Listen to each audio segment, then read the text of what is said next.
मित्रों नमस्कार। आज आपका पुनः स्वागत है हमारे इस YouTube चैनल पर। आप देख रहे हैं प्रेरणा ज्योत को। मैं हूं आपका दोस्त आर.डी. पंडित। दोस्तों, इस एपिसोड में आपके बीच लाया हूं गर्व वर्सेस अंत। गर्व से अंत तक की यात्रा का कुछ एग्जाम्पल आपके बीच रखने वाले हैं। इस युग के 4 गर्विष्ठ व्यक्ति जो यूरोप के रहे, नेपोलियन, मुसोलिनी, हिटलर और सिकंदर। इन चारों ने पूरी दुनिया को जीतने का ख्वाब देखा। इनके पास ड्रीम ऑफ वर्ल्ड एम्पायर था। नेपोलियन कहा करता था कि पूरी दुनिया में असंभव नाम का कोई चीज़ नहीं है, जबकि यह केवल यह दावे के साथ एक परमात्मा के पास ऐसा कॉन्सेप्ट हो सकता है। नेपोलियन कहता था हमारा अगर बस चले तो पूरे वर्ल्ड के डिक्शनरी से असंभव शब्द को हटा दिया जाए। और पूरे जीवन काल में कितने लोगों को मौत के घाट उतार दिया, इसकी गिनती नहीं। कितने लोगों को, उनके पास जो विजय वाहिनी सेना थी, उस विजय वाहिनी सेना पर इतना इसको ईगो था, घमंड था कि इस सेना ने पूरे यूरोप को रौंद डाला, खदेड़ डाला, त्राहिमाम मचा दिया। और परमात्मा किसी के ईगो को अपने पास रखता नहीं, वो विनाश कर देता है। उनके मृत्यु जो हुई एक नन्हे समुद्री टापू के कारागार में एक कैदी बनकर के सड़ता रहा, मर गया। क्या हश्र हुआ, कहाँ गया उसका गर्व। मित्रों, बात मुसोलिनी की अगर करें तो आपने इतिहास पढ़ा होगा। मुसोलिनी मैदान में पूर्णतः दानव हो चुका था, पूरा दानव, राक्षस। वायुसेना पर इसे काफ़ी घमंड था। इसकी वायुसेना पर इतना घमंड कि वो सोचता कि इसी वायुसेना के बल पर हम पूरी दुनिया को जीत लेंगे। और युद्ध तो विश्व की अनिवार्य आवश्यकता है, यह उनका मानना था। पूरे दुनिया में अगर सबसे बड़ी आवश्यकता अगर किसी चीज़ की है तो युद्ध की, ऐसा कहने वाला मुसोलिनी बराबर एक नन्हे सा राष्ट्र अबिसिनिया पर आक्रमण करता रहा और बहुत ही खुश होता रहा। वहाँ के लाखों करोड़ों लोगों को मौत के घाट उतार देने वाले मुसोलिनी, यहाँ तक कि वहाँ की एकदम मासूम और बेजुबान जीवों को हत्या करके बहुत ही अपने आप को शक्तिशाली और गर्विष्ठ मानने वाला व्यक्ति, वहाँ की जनता पर, देवमयी जनता पर विषैली गैस छोड़ दिया, डलवा दिया। और अंत में उसकी युद्ध के दौरान उसकी फांसी हुई। वहाँ उसको फांसी के दौरान उसका अंत हुआ। मित्रों, यह बात मैंने इसलिए कहा कि एक इंसान पूरे काल में क्या अपने आप को दिखाना चाहता। एक थोड़ी सी उपलब्धि मिली कि न जाने अपने आप को इन चारों गर्वनिष्ठ की तरह अपने आप का ये कंपेयर करने लगता है। बात करें हिटलर की, हिटलर शब्द का नाम का पर्याय ही आतंक रहा। अभी भी किसी बच्चे को कुछ बोलते हुए कहते हैं कि तुम हिटलर बनते हो, तुम हिटलर हो। मित्रों, हिटलर आतंक का प्रतीक और पर्याय रहा। उनके एक हाथ में जंजीर और दूसरे हाथ में बम। वो कहा करता था मैं पूरी दुनिया को जीत सकता हूँ, अगर तुम हमारी बात को मानते हो तो हमारी जंजीर को स्वीकार करो, हमारी पराधीनता स्वीकार करो, वरना तुम्हारे शरीर पर बम मार के तुम्हें जला भून के राख उधेड़ भून करके ख़त्म कर दूंगा। और आपको पता है मित्रों, उन्होंने सेकेंड वर्ल्ड वार का जो बिगुल इन्होंने ही फूका था। हिटलर ने ही कहा कि मैं ये वर्साई की संधि नहीं मानने वाला। और फिर युद्ध के बिगल चली और युद्ध हुआ। अरबों लोग मारे गए, करोड़ों लोग मारे गए। और इसका अंत इस प्रकार हुआ कि इसके लाश का पता तक नहीं चला। ओहो हो। देखिए, बात आती है सिकंदर की।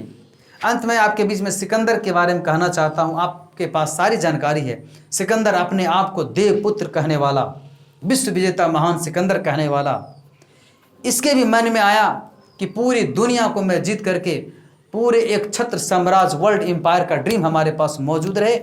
और बादशाह सिकंदर को कौन नहीं जानता था, ये किसी परिचय का मोहताज नहीं था। इन्होंने लाखों करोड़ों बच्चे को अनाथ बना दिया, कितने माँओं को, बेटियों को उनके सुहाग उजाड़ दिया। और पूरी दुनिया को जितने चला, इसी क्रम में बढ़ने का प्लान बनाया कि हम भारत की ओर बढ़ते हैं। इनके गुरु अरस्तु से आशीर्वाद लेकर के उन्होंने सोचा कि हम पूरे दुनिया को जीत पाएंगे। अरस्तु ने कहा कि बेटा तुम भारत को जीतने मत जाओ, उनके पास धन, बल, विद्या सब कुछ है, उससे जितना असंभव है, तुम वापस आ जाओ। बोला नहीं, मैं पूरी दुनिया को जितना चाहता हूँ, भारत क्या है। बोला ठीक है, तुम मदांद में भारत जा रहे हो जाओ, लेकिन वहाँ पंजाब के रावी तट पर एक दांडियान नाम का महात्मा है, उनसे आशीष वचन लेकर वापस आना। ऐसा ही वह सोचा, आया और दांडियान को खबर दिया अपने मंत्रियों से कि जाओ दांडियान को हमारे पास बुला लाओ। दांडियान के पास उनके जब मंत्री सेना गया, दांडियान बोला मैं किसी की बात मानने वाला नहीं। कौन किसका बात मानता है? नदियों को किसने रोका? वो अपने मूड में चलते रहती है। हवाएं को किसने रोका? प्रकृति अपने आप में बढ़ रही है। मैं प्रकृति का आशिक हूँ, मैं भी किसी की बात मानने वाला हूँ। मैं नहीं जानता किसी सिकंदर को, उन्हें ज़रूरत है तो भेज दो उसे हमारे पास। अंत तक सिकंदर आया, अपने उस्ताद अरस्तु की बात मानते हुए सिकंदर के चरणों में प्रणाम करते हुए आरजू विनती किया कि साहब जनाब, हमें भी पूरे वर्ल्ड को जीतने का हमारी जो ख्वाहिशें हैं, इसके लिए हमें शुभकामना और आशीर्वाद प्रदान करें। मतलब यह असंभव चीज़ तुम सोच कैसे लिया?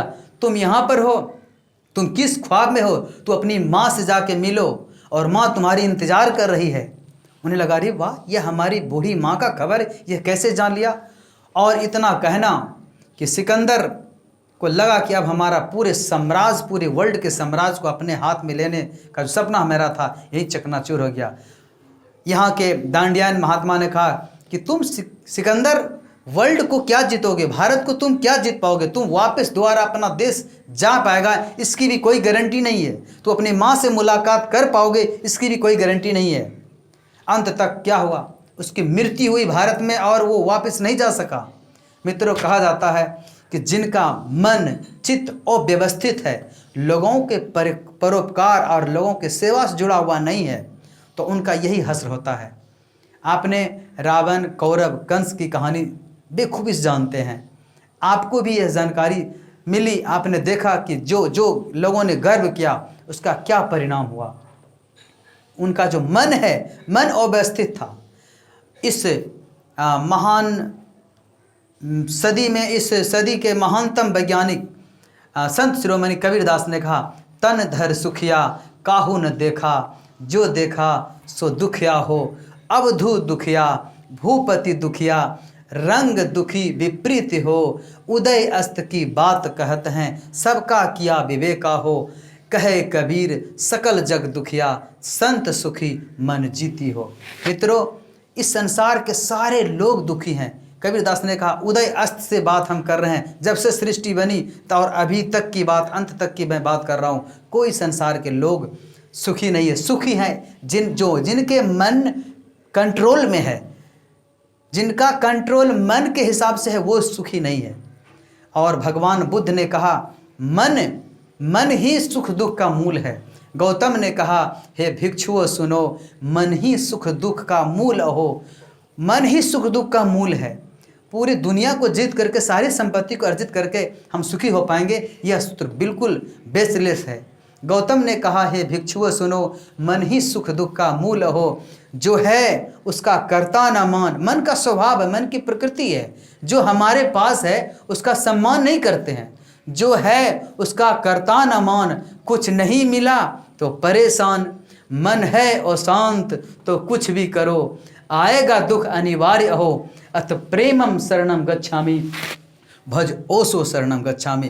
परम सद्गुरु का मानना है कि शांति की शरण में जाने के बाद पूरे जीवन का अल्टीमेट गोल को पहचान पाएंगे। क्योंकि अगर ऐसा नहीं करते हैं तो क्या मिलता है इस संसार में सारे पुरुषार्थ को करने के बाद? जिसके जीवन में सेवा, प्रेम, भाईचारा, सौहार्द नहीं है, तो उनका जीवन बस ऐसे ही चारों गर्विष्ठ की तरह गुजर जाता है, जैसा कि आपने अभी सुना। मित्रों, आपने कबीरदास जी के बातों को सुना। उन्होंने अन्यत्र कहा कि गोधन, गजधन, बाजधन और रतन धन खान, जब आए संतोष धन, सब धन धूलि समान। सब धूल के समान हो जाता है। और अंत तक होता क्या है मित्रों? अगर आपको धन की भी उपयोगिता समझनी है तो यह धन किसी उपयोग, दूसरे के भी उपयोग में थोड़ा लाए, कुछ सर्टेन अमाउंट दूसरे के भी काम में आए। आपका विचार, आपकी शक्ति, आपके सहयोग लोगों के भी काम में आता है, तब कितनी मज़ा आता है। इस मज़ा का अनुभव ऐसा करने, प्रैक्टिकल करने के बाद ही अनुभव कर सकते हैं। मुकेश के गाने में आपने सुना होगा, एक दिन बिक जाएगा माटी के मोल, जग में रह जाएंगे प्यारे तेरे बोल, दूजे के होठों को देकर अपने गीत, कोई निशानी छोड़ फिर दुनिया से डोल, एक दिन बिक जाएगा माटी के मोल। जब तक इस संसार में है हमारा आंतरिक जोरवादी बुद्धा, मतलब हम अंदर भी मजबूत हो, हमारी आध्यात्मिक यात्रा भी मजबूत हो, हमें शीलता का भी वर्ण करें और संसार में भी बुद्धत्व को प्राप्त करने के बावजूद भी लोगों के साथ भी हम मजबूत रहें, हमारी प्रॉस्पेरिटी, हमारी संपन्नता भी एक समानता के रूप में अंदर बाहर बराबर हो। इसके लिए सूत्र आज ही के ज़माने के गाने में है, आप सुने होंगे मुकेश कहीं, इसी गाने के अंतिम स्टेंजा में है कि पर्दे के पीछे बैठी सांवल गोरी। सांवल गोरी मतलब परमात्मा, वो खुद आप ही के जहन के अंदर में पर्दे के पीछे है। वो पर्दा क्या है? किसी बुद्ध परफेक्ट एक डायनेमिक आचार्य के सानिध्य में जाकर के आप अनुभव कर सकते हैं। उन्होंने कहा गाने में कि पर्दे के पीछे बैठी सांवल गोरी, थाम के तेरे मेरे मन की डोरी, ये डोरी ना छूटे, ये बंधन ना टूटे, भोर होने वाली है अब रहना है थोड़ी, तरमपम सर को झुकाए क्यों बैठा क्या है यार, गोरी से नैना जोड़ फिर दुनिया से डोल, एक दिन बिक जाएगा माटी के मोल। मित्रों, इस संसार में क्या होना है, क्या हंस रहे, ये रोज़ आप देख रहे हैं। फिर भी इस आश्चर्य में ना पड़ करके हम भीतर और बाहर अपने पूरे वसुधैव कुटुंबकम के सूत्र को समझ करके अगर हम अपना एक एक कदम आगे बढ़ाते हैं होश पूर्वक, तो मुझे अपने जीवन के शांति का अनुभव हो पाएगा।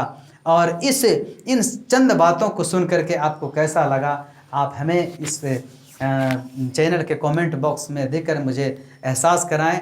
मित्रों, आपने हमारे इन सारी बातों को बड़ी ही सलीके से सुना।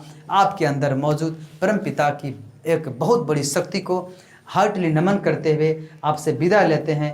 मिलते हैं पुनः दूसरे वीडियो में, तब तक के लिए बहुत बहुत धन्यवाद।